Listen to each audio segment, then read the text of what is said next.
Combien de chiffre d'affaires vous avez fait depuis que vous êtes lancé dans le dropshipping? Depuis le début, on est à faire. Wow. Depuis,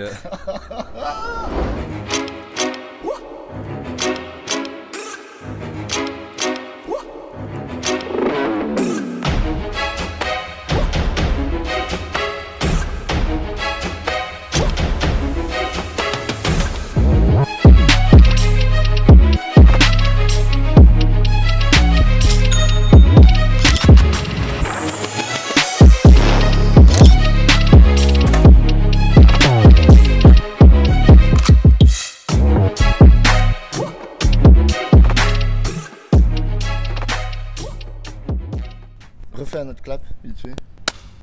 Bonjour à tous et bienvenue dans cette vidéo Youssef Alcala. Aujourd'hui je suis en compagnie de Vincent et Raph, des fidèles clients qui ont réussi à scaler des winners à plus de 500 000 euros. Et aujourd'hui on va apprendre à les découvrir à travers cette vidéo.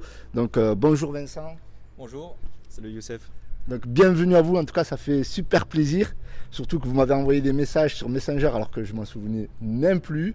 Vous avez testé des winners à moi et je vous répondais, je faisais du SAV alors que je ne savais même pas du tout que c'est des winners que vous avez testés. Donc on va parler tout d'abord de ces winners là. Après vous allez vous présenter. Donc est-ce que tu peux me dire deux mots tout d'abord Vincent sur ces winners là, Alors, comment tu les as testés, comment tu les as trouvés, etc., etc. alors ces winners là, je les ai trouvés avec un e-book à toi justement. D'accord. On a testé sur Facebook Ads en premier. Et donc ça date déjà de 2018 et c'est là où on avait fait des premiers chiffres en drop. Ouais. D'accord, le premier chiffre c'était un drop. Okay. Donc vous voyez comme quoi, techniquement, voilà, petite minute mindset, il faut toujours croire en soi. Le mindset c'est très important, il faut toujours tester des produits, il faut toujours passer à l'action. Parce qu'en fait on ne sait pas quand on va exploser. Des fois on pense qu'on va exploser dès les premiers mois et ce n'est pas toujours le cas. Donc il ne faut pas croire aux grands vendeurs de rêves. Faut bosser, il faut tester plein de winners. Donc du coup, je vais vous laisser vous présenter.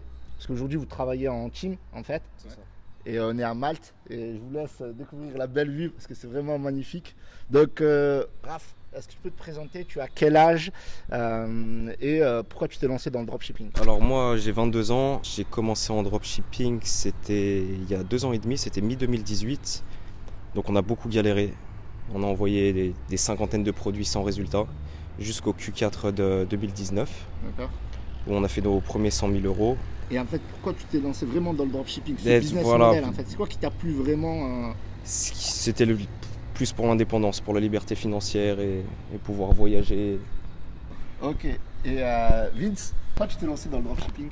Et moi c'est un peu les mêmes raisons que Raph, c'est que voilà, on avait envie d'être indépendant et libre, on en avait marre de notre travail. Okay. Et donc c'est pour ça qu'on a tout donné là-dessus parce qu'on a senti l'opportunité. Maintenant on est là à Malte avec toi. Ah, magnifique, magnifique, super. Voilà, moi aussi c'est un peu les mêmes raisons pour lesquelles je me suis lancé dans le dropshipping en 2017 exactement. C'est parce que vraiment, moi j'étais quasiment au chômage. J'avais des business qui étaient dans l'éditorial et à l'époque mon trafic venait de Facebook en organique. Et Facebook a tué le reach organique pour mettre en avant les annonceurs au niveau de la publicité Facebook. Donc je me suis servi de toutes mes compétences que j'ai apprises dans le business pour me lancer. Donc du coup, grosso modo, si on devait résumer, combien de chiffre d'affaires vous avez fait depuis que vous êtes lancé dans le dropshipping? Alors là, depuis le début, on est à 500 000 euros de chiffre d'affaires. Wow. Depuis, un demi-million. Incroyable, incroyable. Et yes. Et du coup, j'avais une question par rapport aux winners. Comment vous choisissez ces winners? À part le fait que je donne dans des listes, etc. Qu'est-ce qui vous permet de prendre une décision? Parce qu'il y a certaines personnes, elles n'arrivent pas à prendre la décision. Alors pour nous, un winner, il faut qu'il n'y ait personne sur le marché, il faut qu'on soit le premier à lancer la pub Facebook. Par exemple, il faut que le produit n'ait pas été vu avant. Il faut que ça réponde vraiment à un besoin, à un problème-solution. Il y a pas mal de paramètres. Faut qu'il y ait un effet waouh, que ça serve vraiment à quelque chose et qu'il y ait des beaux visuels au niveau des publicités. Et vraiment les premiers sur le produit. Ouais. D'accord, c'est ça qui nous a fait. Ok, super. Exploser. Mais tout ne s'est pas passé comme vous le vouliez. Est-ce que vous avez rencontré des difficultés durant votre parcours, que ce soit au niveau de la publicité Facebook, que ce soit au niveau de vos boutiques, au niveau du service après-vente, au niveau de toute cette structure à mettre en place, parce que le dropshipping, c'est un business, hein, c'est pas, on arrive, on fait de l'argent et c'est magique quoi. Enfin, c'est magique quand ça marche. Ouais. Mais est-ce que vous avez rencontré des problèmes durant votre parcours? Alors ouais, on a eu pas mal de problèmes. Justement, le Q4 de l'année dernière, c'est là où il y a eu le Covid qui a commencé. Donc les usines en Chine qui ont fermé, donc là les retards sur les commandes et du coup on s'est fait... Il y avait les gilets jaunes aussi. Les gilets jaunes en même moment, ouais, la deuxième vague. Et avec la poste. Les problèmes avec la poste, et c'est là où on a eu énormément de SAV à traiter. Ça, plus les blocages Facebook et les blocages PayPal et Stripe, ça on en a eu pas mal aussi vu que c'était les premiers gros chiffres qu'on faisait. Et donc ouais, on a eu pas mal de galères à ce niveau-là. Ouais. Encore maintenant. Et encore maintenant. Ça en finit pas. C'est une aventure en fait. Ouais. Faut pas venir dire c'est un business de bisounours, tout va fonctionner. Mais moi aussi, en fait, j'ai rencontré le même problème que vous. En plus, vous l'avez suivi sur ma chaîne YouTube quand j'en parlais, parce que l'an dernier, durant la fin du Q4, donc au mois de décembre précisément, donc il y a eu les gilets jaunes au mois de novembre, mais bon, c'était encore soft parce que ça a commencé le 17 novembre. Puis il y a eu décembre, donc gilets jaunes intensifiés, d'accord, parce qu'au début on n'en sentait pas vraiment les problèmes. Et il y a eu les postes qui faisaient grève. Il y a eu des grèves parce qu'ils n'arrivaient plus à tout gérer. Et donc du coup, des problèmes d'acheminement. Parce que vu que nous, on dépend essentiellement, forcément, toutes les personnes qui font de l'e-commerce dépendent de la poste. Donc au début, avec le confinement aussi, il y a eu des petits problèmes avec la poste. Parce que les gens ne voulaient pas livrer les colis.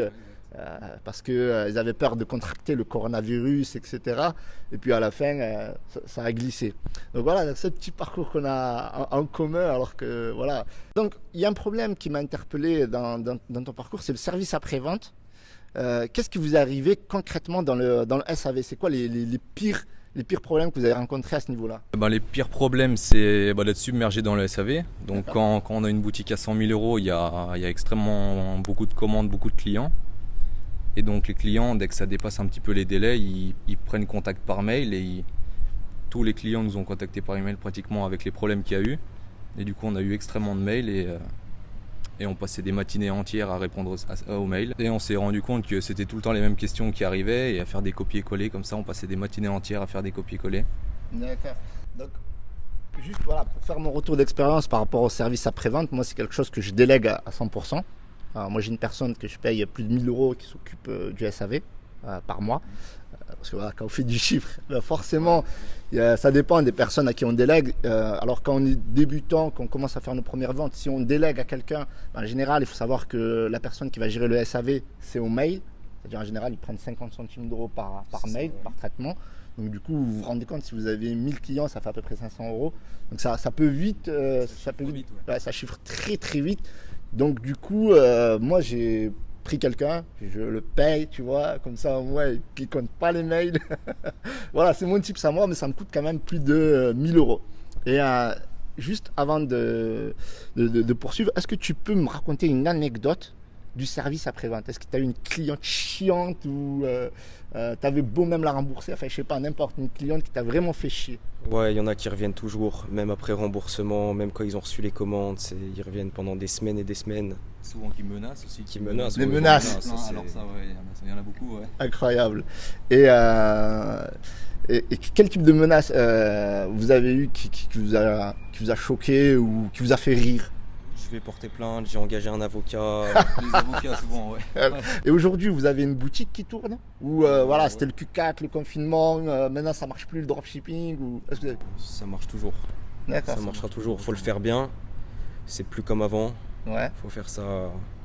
Faire ça bien, la qualité, bien sûr, service après-vente, exactement. Déléguer pas mal de tâches. Exactement. Ouais. Ça c'est important, la délégation. Et tout à l'heure j'ai entendu Trashling, j'ai dit si ça passait à la caméra c'était magnifique. En plus vous vendez des produits qui sont chers un peu, ils sont à combien? Ouais, ils sont chers, ils sont à 40 et 60 €. 40 et 60 €. Magnifique. Comme quoi il n'y a pas que les produits à achat impulsif qui fonctionnent. Non, Produits à 20 balles, 15 balles, même les produits chers, ça fonctionne très bien. Et là ce mois vous êtes à combien de chiffre d'affaires? Ce mois-ci, on doit être à 70 000 € à peu près. Mais c'est magnifique. Les amis, club des winners. Ok, donc Après que vous ayez rencontré pas mal de problèmes, quelles solutions vous avez mis concrètement en place pour, voilà, par exemple, au niveau des tâches de délégation, est-ce que vous avez quelqu'un qui s'occupe du SAV? Est-ce que vous avez quelqu'un qui fait les fiches produits? Parce que maintenant, vu que vous occupez essentiellement du marketing, vous déléguez pas mal de tâches, est-ce que, voilà, quelles solutions vous avez mis en place? Alors nous, suite au SAV, on n'a pas voulu embaucher quelqu'un justement pour faire envoyer des templates préfaites en copier-coller qu'on allait payer 500 € par mois. Donc on a décidé de créer notre propre application de SAV qui va répondre automatiquement aux emails des clients, des questions récurrentes comme où est ma commande, c'est la mauvaise taille, voilà, toutes les questions récurrentes pour automatiser ça justement. Intéressant, intéressant. Donc, cette application, elle automatise les tâches, d'accord? Comment ça fonctionne concrètement? Quelqu'un, il vous envoie un email et elle répond, c'est ça? Alors ouais, tout à fait. En fait, on a créé une page de contact que les e-commerçants mettent sur leur boutique. Et quand les clients veulent contacter donc les stores, ils passent par cette page de contact. Et nous, derrière, on a un robot qui va lire avec exactitude en fait, la requête du client et envoyer une réponse automatique en fonction de la demande du client. Donc pour tout ce qui est où est ma commande, je vais être remboursé, les demandes d'annulation, ceux qui se sont trompés dans les adresses de livraison. Ah, c'est magnifique, Ouais. intéressant, intéressant. Et donc du coup, le fait d'avoir mis en place cette application, qu'est-ce que ça a changé dans votre business en fait? Eh ben, ça a changé pas mal de choses. Ça nous a libéré de la tâche principale du business, mais qui est quand même relativement importante, c'est le service client. Ouais. Donc ça, on s'en occupe plus, il est automatisé à 100% avec cette application justement. Ok. Et donc là, on peut vraiment se concentrer sur vendre ce qu'on sait faire pour augmenter le chiffre de la boutique et puis se concentrer sur les délais de livraison, par exemple, qu'il y a un agent, faire le packaging et voilà, toutes les autres tâches qu'il y a autour du business Ouais, ça nous libère en général. vraiment beaucoup de temps. Ça nous libère D'accord. du temps, ouais, surtout. Ouais. Donc le temps pour le business, et forcément si vous avez du temps pour le business, vous pouvez le consacrer au marketing, mais du temps aussi dans votre vie privée, parce que j'imagine que, enfin un peu comme moi, parce que moi à l'époque, quand j'ai commencé, c'était l'ère de Oberlo en fait. Et donc du coup, je passais toutes mes journées à passer les commandes, toutes mes journées à gérer le SAV, et j'en dormais pas. Des fois, j'étais entre minuit et 5 heures du matin. Je me disais, ouais, cette plage, au lieu de dormir comme un con, comme tout le monde, je vais gérer le SAV finalement. Comme ça, le matin, je me relève, je suis frais. Et je peux m'occuper du marketing. Du coup, est-ce que le SAV, c'était quelque chose qui vous prenait dans votre vie privée également? Ah oui, complètement, ouais, on y passait le week-end, pendant des matinées entières, c'était infernal. C'était l'horreur. Ah ouais, C'est ouais, l'horreur. Et moi d'ailleurs, il y a une vidéo, je sais plus c'est laquelle, c'était, je crois que c'était comment faire 100 000 € en 90 jours. Et j'ai commencé, je crois, bon déjà vous devez gérer le SAV. Alors que normalement le SAV c'est quelque chose que tu gères quand tu es bien avancé, enfin quand tu commences à faire tes premières ventes quoi. Dès que tu as une vente, ou même des fois il y a des personnes qui t'envoient des emails pour avoir des informations, etc. Et du coup, cette application, est-ce que c'est quelque chose que vous avez gardé que pour vous, juste pour avoir cet avantage concurrentiel par rapport aux autres dropshippers? Les autres, ils font tous faillite. Et vous gardez pour vous votre application que vous avez travaillé dessus, quoi. Et au départ, ouais, on l'avait créé justement pour nous, on l'utilisait pour nous. Et non, on a décidé de la partager sur l'App Store de Shopify depuis cet été-là, justement. D'accord. Qu'elle est disponible sur l'App Store depuis le mois d'août.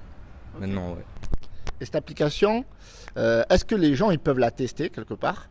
Est-ce que tu as dit qu'elle était dans l'App Store de Shopify, donc est-ce qu'on peut mettre le lien dans la description par exemple pour que les gens de la communauté puissent l'essayer? Est-ce qu'il y a une version qui est gratuite ou... Il y a 7 jours d'essai, ouais, et ensuite elle est à 19,99 par mois. D'accord, donc pendant 7 jours ils peuvent répondre à tous les templates. Exactement, ouais, Elle est full disponible. complètement. Elle est pas bridée pendant 7 jours. Même à 19,99, c'est Toutes les fonctionnalités. tarif unique. Ouais. Donc au moins vous pouvez la tester gratuitement en cliquant dans le lien qui se trouve dans la description. Comme ça au moins vous allez pouvoir vous faire une idée de cette application, l'utiliser, la tester pour votre boutique. Si vous gérez encore actuellement votre SAV manuellement, je sais qu'il y a beaucoup de personnes qui font ça. Peu de personnes ont envie de payer 500 € ou 1000 € pour quelqu'un, pour des tâches qu'ils peuvent faire. Parce que des fois, quand on débute, on n'a pas le budget pour déléguer. Et le SAV, c'est vraiment la tâche clé à déléguer, c'est clair. Donc c'est sûr que si vous avez une application qui vous permet de faire cela gratuitement pendant une semaine pour tester, pour voir comment ça fonctionne et bien entendu l'utiliser après, parce que c'est techniquement l'objectif de déléguer tout son SAV, être tranquille. Et pourquoi pas, le lien est dans la description. En tout cas, merci pour cette opportunité pour les membres de la communauté. Et avant de finir, vous, parce que vous faites du chiffre, c'est ça. Moi, j'ai des étudiants qui font pas de chiffre et des étudiants qui font du chiffre. Bon, vous en faites. Donc, est-ce que tu peux donner un tips que vous mettez, je sais pas moi, dans votre business, votre secret de sauce qui fait que vous avez du succès et que d'autres de mes étudiants n'ont pas en fait? La vraie clé, je dirais que c'est déjà le produit. Bien choisir son produit, avoir une belle vidéo de pub et travailler. Et la miniature. Et la miniature, très important. Ok. Et est-ce que vous utilisez d'autres sources de trafic pour diversifier? Là, on s'est mis récemment à Google Ads, ouais, ça marche plutôt pas mal. D'accord. Donc là, on a une boutique qui tourne en Google Ads. En Google Ads, elle tourne en... C'est quoi, vous faites des campagnes en lien sponsorisé? C'est des campagnes en shopping? Non, c'est en lien sponsorisé, ouais, c'est en recherche, sur les le réseau de mots-clés, recherche. vous mettez les mots-clés. mots-clés, ouais. Exact. D'accord. Est-ce qu'il y a un volume de mots-clés qui vous intéresse sur un produit, par exemple? Ça peut être un type sur le genre. Plus de 100 000 recherches, ouais. Plus de 100 000 recherches sur le produit, en globalité ou sur le mot-clé en lui-même? Sur le mot-clé en lui-même, mais en globalité, ça peut marcher aussi, ouais. Il faut du volume quand même, ouais. Il faut du volume. Ouais. Ok, super. Je crois qu'on a tout là. On a des conseils Facebook Ads, des conseils Google Ads. On a une application magique pour le service après-vente afin de déléguer à moindre coût et bien sûr se concentrer uniquement sur l'aspect marketing de votre business. Et on a une grande leçon de mindset d'une personne qui a 22 ans et 21 ans. Et qui vivent aujourd'hui à Malte, qui ont changé complètement leur vie grâce à leur business en dropshipping. Donc les amis, croyez en vous et passez à l'action. Donc merci à vous. Merci à toi. Merci, super, c'était super. Merci. Franchement, j'ai pris un plaisir à vous interviewer et en tout cas, vous êtes un bel exemple. Donc continuez comme ça et vous allez continuer, j'espère, à faire le million avant la fin de l'année. J'espère, ouais. Tout ce que je vous souhaite. Et les amis, mettez un petit pouce bleu si vous avez kiffé cette vidéo. Abonnez-vous et passez à l'action. Ciao, ciao.